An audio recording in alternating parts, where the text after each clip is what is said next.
This is the Lone Crater YouTube. We hope this video helps. You start by preparing the instrument so sound is immediate. First, install Sunday keys and then open main stage, create a new concert, and add an instrument channel strip. Once done, choose audio unit and select Sunday keys from the list. Make sure the plugin window opens.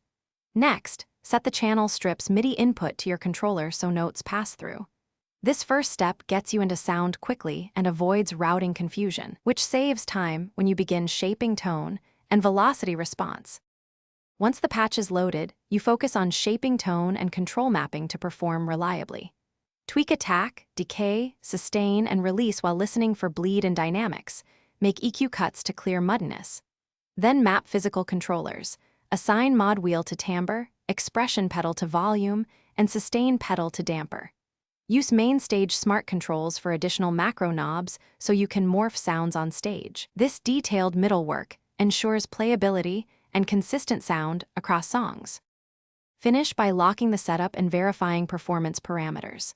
Save your Sunday keys patch inside the concert and export a backup to keep settings safe.